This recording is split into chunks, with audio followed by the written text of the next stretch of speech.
What's up guys, MilitantMonkeyy here and welcome to a new series of mine. This is going to be an Ultimate Team series and it's going to be called the Under 21's Challenge. So like I said, it's going to be on Ultimate Team. I'm going to be playing with a lot of players that are under 21. Hopefully find some really good players in there, but it's mainly going to be based around moving up through the ages from 18 to 21 and then back again if the performance fits right. So let's have a look at the rules of this series. So I'm going to start with a team of 18-year-old players. Every single one of them is going to be 18 years old. And then to upgrade, there's some certain criteria for every player, so they can get an upgrade. Okay, so the first upgrade will be to 18 years old, even though I'm starting at 18, and then the next upgrade will be 19, and so on, so forth.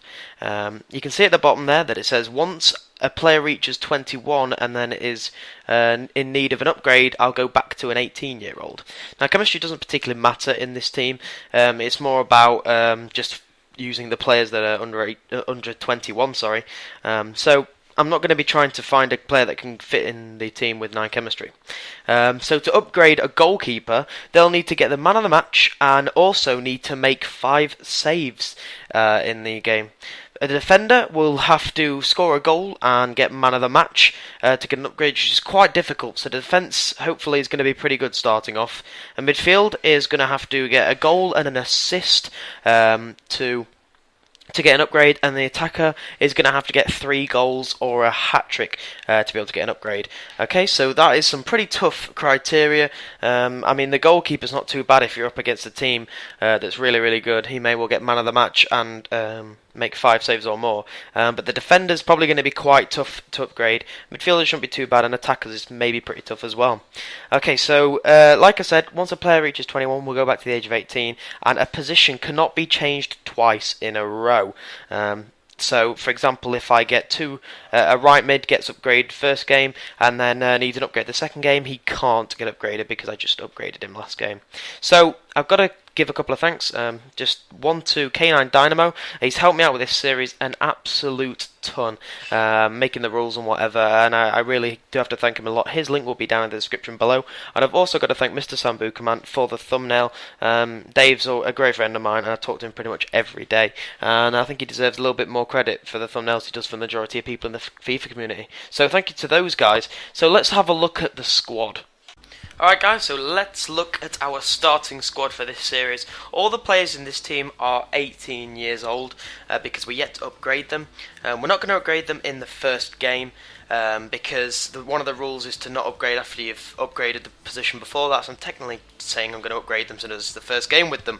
All the players in this team should get 9 chemistry if they were in formation in position, but it cost me a lot of coins to convert them into a 4-4-2, so I don't know, it's going to be a little bit annoying to do that, so I just decided not to. So it's on 87 chemistry, it's rated 2-star with a bronze bench. None of the people on the bronze bench are actually under 18, but I'm not going to be using them whatsoever. So in goal we have Doest from Club Brugge. He's an absolutely dreadful keeper, he looks like, from his stats, but I have to see how he performs in game. Right back is from Barnsley. We have Stones, 6'2" with 64 pace. Not going to be doing much at right back. Possibly a good prospect in real life, but you know, he plays for Barnsley, he's probably terrible. I'm sorry, Barnsley fans. Next, wow, this is a difficult name. Perdicizzi? Yeah, I'm going to go for that. He's 6 foot with 70 pace, not all too bad. Got him for 150 coins, looks pretty good, I have to say. And then linking up with him is Engels on the other side of the centre-back position, and he costs me 200 coins, 6'4", and he's only got 60 pace, but oh well. Left back we have Willems from PSV Eindhoven. He's got 3-star skills, 4-star weak foot, 1,800 coins. It cost me to get him in formation. I thought I'd pay a little bit more just to get him a bit more chemistry because he might be worth it in the end. And then at left mid we have Depay, also from PSV, with 4-star skills, 4-star weak foot, just 550 coins. Pretty good bargain. Moving into the centre midfield positions, we have Forster Casquet from Oxford. 5'10" and cost me 200 coins. And then Daniels, who's actually a CDM card, but he's playing in centre mid. Billy Daniels from Coventry, 6 foot, 200 coins, and his stats look absolutely dreadful. Mainly in there for chemistry, and of course he's 18 years old. Now, from my favourite club, Birmingham City, Nathan Redmond, 86 pace, is just 18 years of age, and is an absolute god in real life, and probably going to be playing in the Premier League within the next 2 years, which is kind of sad for Birmingham because we probably won't be.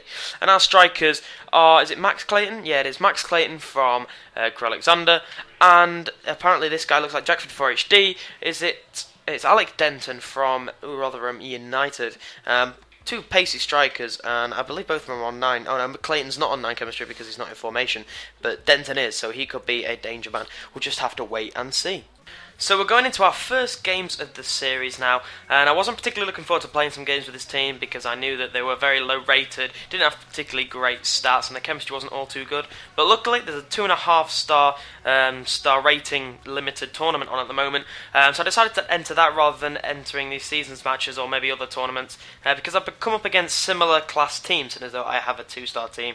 And this first guy that I played had a Barcelona B team with just a random bronze right winger. I really have no idea who he was. I don't know whether Barcelona B actually have a right winger on this game, but he didn't have the Barcelona B right winger anyway. But his defender, nearly the goalkeeper, defender made a mistake here, playing it out to, I believe it was Daniels, and Denton, with a really nice turn, slotted it into the bottom left-hand corner. The keeper possibly should have done better, but it's a dreadful mistake from the defender. And Daniels, with a really nice ball, made sure he got the pace behind it, and made sure that Denton finished it off. And that is pretty much how the game went all the way through. Denton with a nice bit of link-up play here with Depay, and unluckily he got his shot blocked, but the corner that was to follow would prove to be deadly. Willems whipped it in towards Denton with an absolutely storming run towards the edge of the 6-yard area, and a blistering header. Honestly, such a great header. I believe he's 6 foot Denton, but he certainly rose higher than that with that header. Absolutely amazing. And we carried on with our great attack, with Willems cutting inside here and then finishing it off. Our left back wandering up the pitch, and deservedly gets a goal after that assist from the corner in the first half. Absolutely superb cut inside. And again, this guy really wasn't a strong player. Redmond, nice bit of link-up play with Clayton, I think it was there. Plays it across for Denton, and he completes his hat-trick. Is that maybe now? If it is his hat-trick, then that is certainly an upgrade. But of course, it is the first game with this team, so I'm not going to be upgrading the players, which is a little bit of a pity. And this guy really didn't put any pressure on me at all. I mean, look at that. That is that is how easy it was for me. On the turn from Clayton, just slotted it across to Denton, and if it wasn't his hat-trick then, it certainly was now. A 4th goal, I believe it is now, for Denton, and for a debut, that isn't a bad count of goals, is it really? So it wasn't really a great goal, but, you know, goals all count. And then Redmond with a nice bit of play. His defending was pretty poor. All I had to do was move inside a little bit. And he nicely finished it off with his weak foot into the left-hand side of the goal, with the goalkeeper having no chance with the power he struck it with. And we went and got a 7th goal. Daniels waited until the defence moved back far enough for Redmond to be allowed to be onside, and his keeper was brought out by him. I don't know why particularly, probably because he was losing 6-0 at this time, and Redmond finished it off from about 20 yards out. It wasn't a particularly difficult finish as he slotted it into an open net. I decided to watch all 3 replays because I'm like that. And that wasn't enough for us. We went and got an 8th goal, this time with Denton. He waited for the keeper to commit. He came out, and then I went round him, and it was Clayton that actually stole the ball off Denton despite him going round the goalkeeper.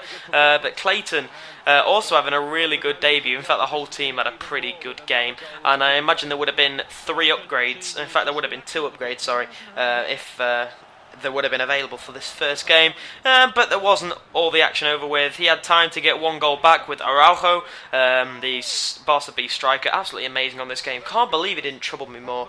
Poor bit of defending. But that's how the game ended. You see Denton getting 4 goals there, Redmond getting 2, Clayton and Daniels also getting on the score sheet. Just take you through this at the end, just showing you the players' ratings at the end of the matches, the goals and their assists, just so you can see if they deserve an upgrade or not. I'm going to show you at the end of every single game. There's quite a few players that should have got an upgrade. I believe Redmond should have got one, and Denton definitely should have got one for his 4-goal haul.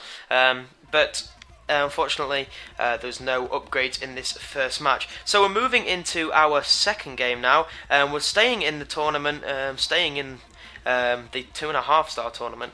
So we're in the quarter-finals now, which I wasn't expected to even get through the first round, if I'm perfectly honest. Team we come up against is a tough team. It's a team with a lot of chemistry, and it was just one of those teams that it was really difficult to break down. I make a poor error here in defence pretty much twice, and I probably deserved to concede the first goal here. I don't know his name. He's a Dutch striker, silver striker, and he had a really low-rated silver team specifically for this tournament. And I knew it was going to be tough from the word go, but I certainly wasn't going to lay down and lose this game. Denton with a nice bit of play here with Clayton, chips it over the top for Depay, gets slightly caught up by the defender, but look at that for a touch inside. Absolutely beautiful, switching from his left foot to his stronger right foot and finessing it into the right-hand side of the goal. An absolutely outstanding finish, and not to mention the control to bring the ball inside. Just watch this. Yeah, okay, let's get past it, but unfortunately, we couldn't hold it at a draw for too long. Nizens sneaking in behind the defence there. A lovely little dinking through ball, and I couldn't defend it. I couldn't get back. I probably could have slid, but I probably would have got a player sent off. And I don't particularly want to be doing that at this stage, because I then have to replace him, which costs extra coins, which I'm tight on Ultimate Team. But we didn't stop playing for the win again. Clayton linking up nicely with Denton, those two becoming such a partnership. And Daniels, look at this, great fake shot inside, and was able to just thunder it to the top right hand corner of the goal. 73rd minute, I thought I might be able to grab a draw out of this game now at 2-2. Although this defence was so difficult to break down, it was so strong. It wasn't particularly quick, but there was just so many players committed back. It was like he had 5 at the back. I think we were both playing on defensive pretty much all the game. And unfortunately, luck didn't go our way, and in the 89th minute, we lost the game with Fazli scoring a ridiculous finish into the top of the net. And you'll see from the controller disconnecting how angry I got at the game, because he was able to just walk past my defence, and I literally could not do anything about it. And that shot probably should have been stopped by the keeper. He more just moved out the way of the shot than anything. So no upgrades, because no man of the match, and our striker certainly didn't score 3 goals. And that is the end of the games, and that is actually the end of the first episode, guys. So if you enjoyed it, please do leave a like on this video, because a like on a new series really does support me, and it lets me know if you guys are going to enjoy it or not. Also, links to my Twitter, Facebook, and something else, livestream, that's the one, in the description below if you're ever going to watch me on Twitch. And also, please go subscribe to K9 Dynamo and Mr. Sam Bookman. Thank you very much for watching. I'll see you guys next time. Bye bye.